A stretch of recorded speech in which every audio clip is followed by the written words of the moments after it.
Vivien Brichet, je suis consultant en informatique, donc freelance en informatique, j'ai ma société en informatique.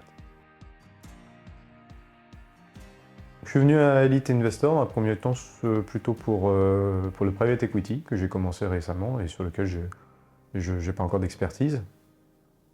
Et donc voilà, donc ça m'intéressait donc de commencer par le private equity et puis également disons pour me perfectionner sur les sujets que je maîtrise pas encore totalement. Et c'est vrai qu'en règle générale, dans la vie, j'ai du mal à rencontrer des personnes qui ont le même niveau de connaissance que moi sur les sujets type investissement, donc crypto, actions et ainsi de suite.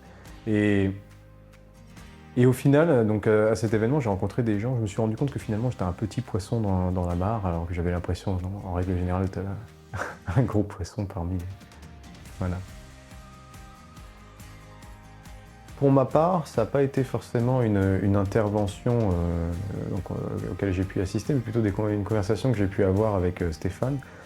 Donc au sujet plutôt de l'investissement en art et les avantages fiscaux donc, liés à ça.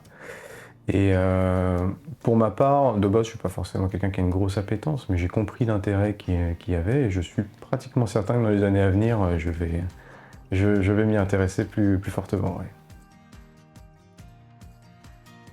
Ça a été le premier événement auquel j'ai décidé de participer. Habituellement, je fais un petit peu mon radin et j'essaie de creuser les sujets par moi-même. Mais effectivement, j'ai compris déjà en commençant donc, sur InvestorX notamment, que j'avais pas mal de choses à apprendre donc, sur les sujets notamment de private equity et j'avais envie de tester un événement comme ça en présentiel avec de vraies interventions, un peu type formation. Alors pourquoi participer à Elite Investor? Pour ma part, ce serait l'avantage principal, je dirais que c'est quand même les rencontres. Donc rencontrer des personnes qui sortent un peu de l'ordinaire et qui peuvent apporter des choses justement sur les sujets liés à l'investissement globalement.